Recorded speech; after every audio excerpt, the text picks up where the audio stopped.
Olá, seja bem-vindo ao curso de Mecânico de Aeronaves. Meu nome é Carlos Eduardo Martins e estou aqui para dialogar com você os principais conceitos de física deste curso. Vamos lá? Aula 5. Máquinas. Ao falarmos de máquinas, geralmente imaginamos um equipamento grande ou potente, como por exemplo um motor de combustão. Porém, máquinas não se resumem a isto. Um martelo, por exemplo, também pode ser considerado uma máquina, assim como qualquer outro tipo de ferramenta. Mas as máquinas, apesar de originalmente terem sido desenvolvidas para facilitar o trabalho manual, substituindo o esforço humano, hoje também ganham funcionalidades para facilitar o trabalho intelectual e, quem sabe um dia, até mesmo substituí-lo. Exemplo disto é o computador, que veio para auxiliar nos cálculos avançados e acabou se tornando uma ferramenta indispensável para se trabalhar. E como é aqui o nosso exemplo, para propiciar uma aprendizagem ubíqua, ou seja, aquela aprendizagem que pode se dar a qualquer momento e em qualquer lugar. Mas o computador, ele não deixa de ser uma máquina também, assim como o smartphone, os tablets, etc. Enfim, com a implementação do mercado capitalista, esse desenvolvimento das máquinas passou a ter uma associação e um investimento em algo chamado tecnologia. Porém, máquina é considerado qualquer dispositivo com o qual possa ser realizado um trabalho. São utilizadas principalmente para transferir energia de um lugar para o outro, como, por exemplo, a energia química gerada pela combustão de um motor, transformada em energia cinética para a hélice de um avião.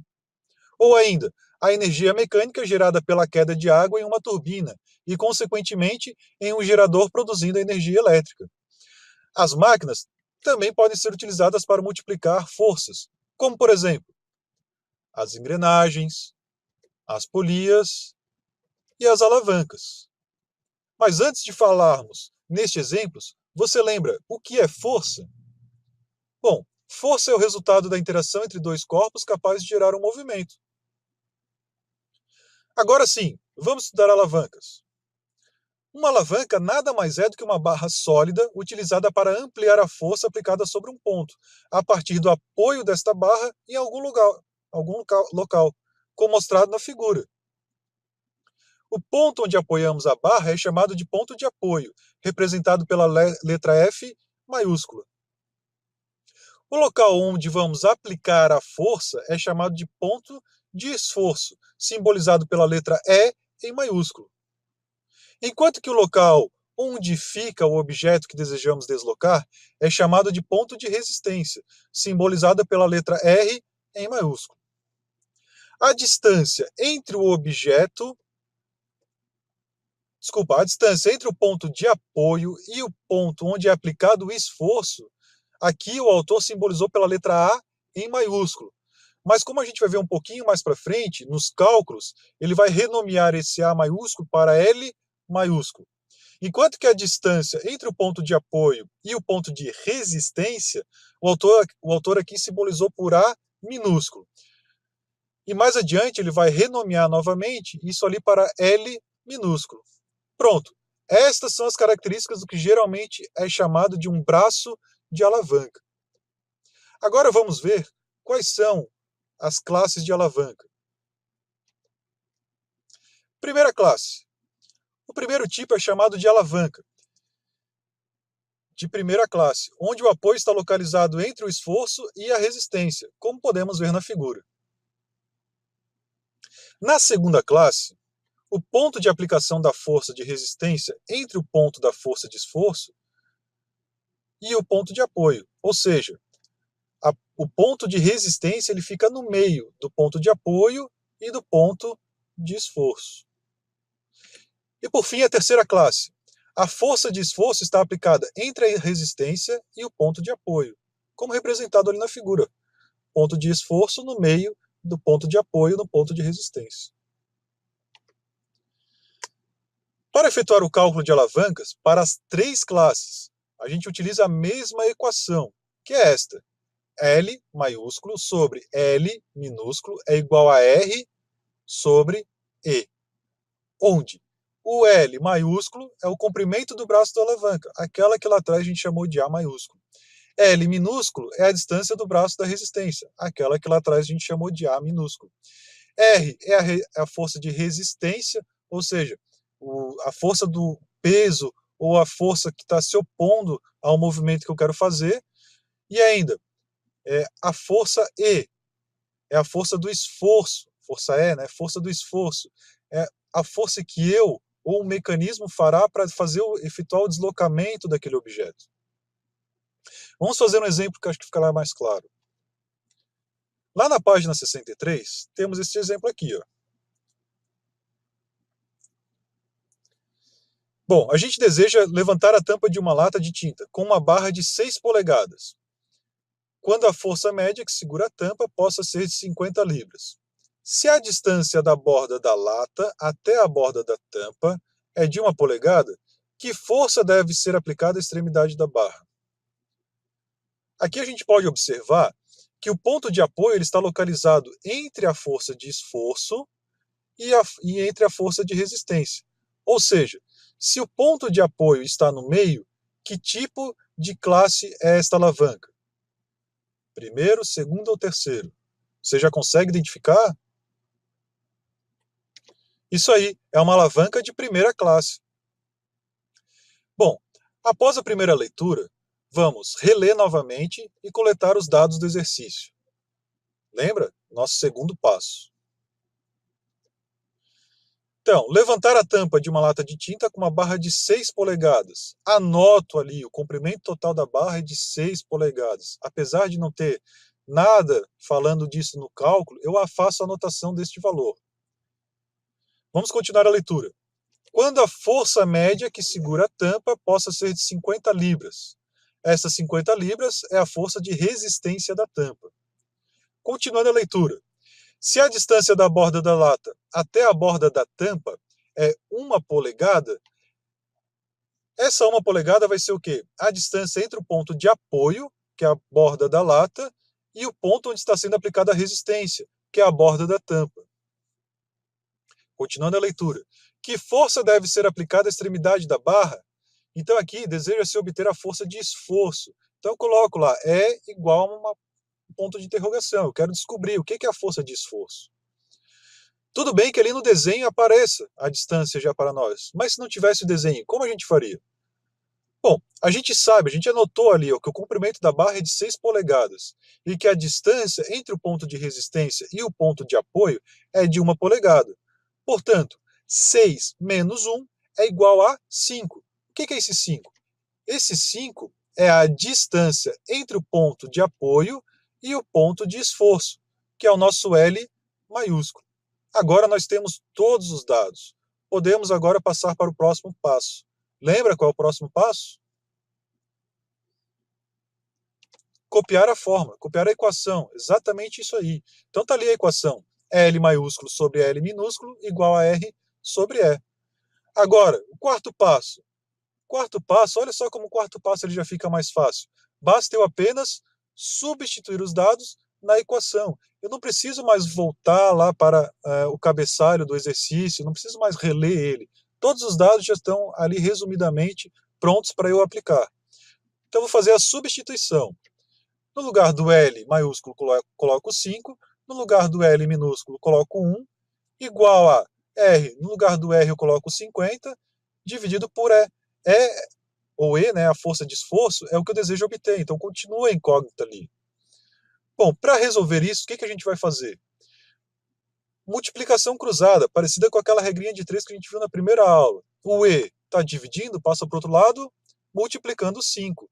O 1 está dividindo, passa para o outro lado, multiplicando 50.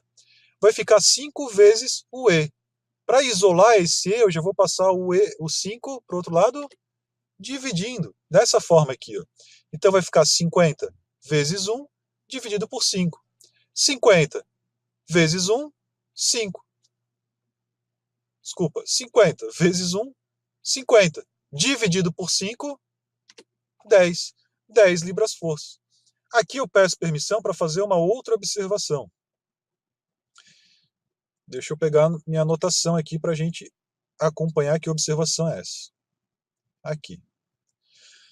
Aqui eu coloquei, ó, a libra é uma unidade inglesa. Então ela é usada tanto para massa como para força.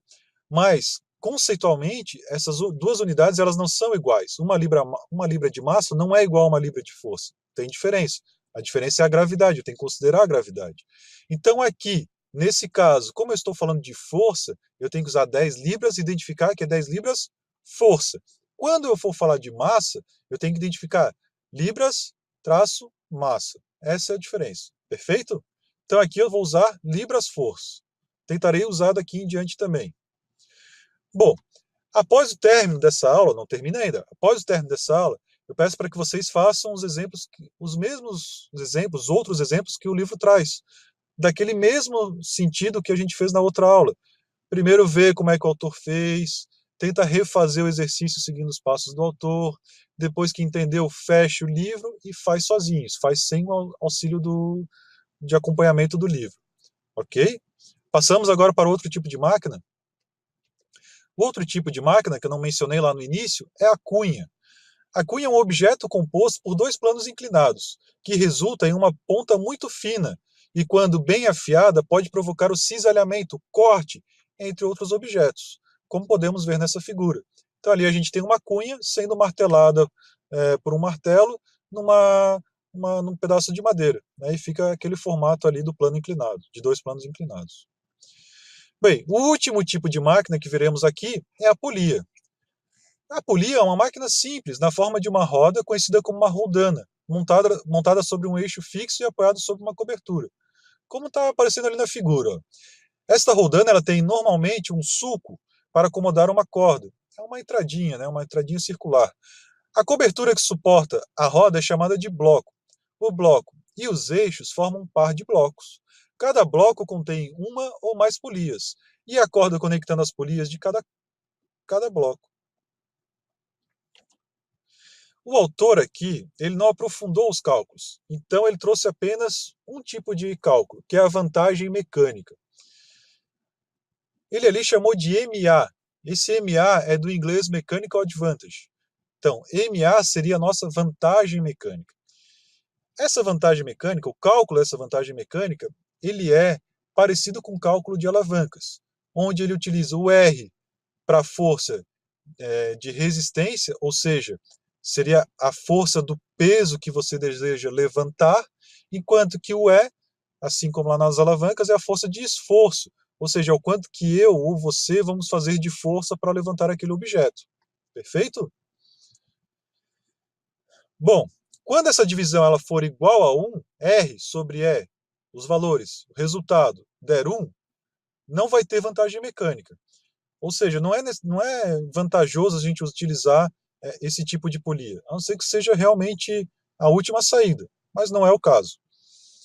Ou ainda, quando essa divisão for maior do que 1, aí sim, aí se tornará interessante a gente utilizar o sistema de polias, ok? Agora, quando essa divisão der menor do que 1, aí não tem jeito. Não é vantajoso utilizar polias. A gente vai ter mais esforço, a gente vai precisar gastar mais energia para levantar um peso que a gente gastaria levantando com a mão, por exemplo. Bom, vamos fazer um exemplo aqui que traz na página 68. Ali na página 68, eu vou te pedir um favor. Quero que você faça uma complementação ali no seu livro. Esse exercício ele menciona ali, ó, na figura 7-34. Mas se você olhar lá na página 68, ela não aparece lá, essa figura identificada como 7,34. Ela aparece, se eu não me engano, lá na figura 7,35. Você vai ver que na mesma página tem a figura 7,33 em cima e a figura 7,35 lá embaixo. Na 7,35 tem tem à sua esquerda uma figura e na sua direita outra figura. A figura da sua direita ali no livro, ela é a figura 7,34, que é essa figura que aparece aqui no slide. Tá? Por favor, se você tiver o livro impresso, anote ali. Aquela figura ali é 7,34, porque na hora que a gente vai fazer esse exercício, ó, a gente vai recorrer a essa figura. Olha lá. Ó. Na figura 7,34, a polia não está fixa e a corda é dobrada, porque suporta o peso de 200 libras-força. Usando desta maneira, um simples bloco pode levantar 200 libras-força de peso com um puxão de 100 libras-força. uma vez que cada metade de corda carrega metade do total da carga. Observem que ali no meio, o autor fez um desenho simbolizando uma alavanca. Que tipo de alavanca é aquela ali? Uma alavanca de segunda classe, perfeito. Bom, agora vamos extrair os dados do problema. O que é 200 libras? O que é 100 libras? 200 libras é a força de resistência e 100 libras é a força de esforço. Próximo passo, copio a fórmula, transcrevo para cá, tenho ali os dados, tenho ali a equação, não olho mais para o enunciado, faço a substituição. Está ali. R sobre E é igual a 200 sobre 100. 200 dividido por 100 dá 2. Observe que aqui não tem uma unidade, né, é apenas o valor 2. Esse valor 2 ali, ele é maior do que 1. Lembra que eu falei quando o número é maior do que 1? Quando é maior do que 1, é vantajoso utilizar a polia. Se fosse menor do que 1, não teria vantagem. Por que aqui é vantajoso? Porque na hora que eu usar esse sistema de polias, ao invés de eu levantar um peso de 200, aplicar 200 libras força para levantar esse objeto, eu vou apenas aplicar a metade, 100 libras força. Aí está a vantagem. Bom, fechamos aqui a nossa quinta aula. Eu aguardo você na próxima aula e desejo que você faça bons estudos com seu livro-texto. Perfeito? Um abraço.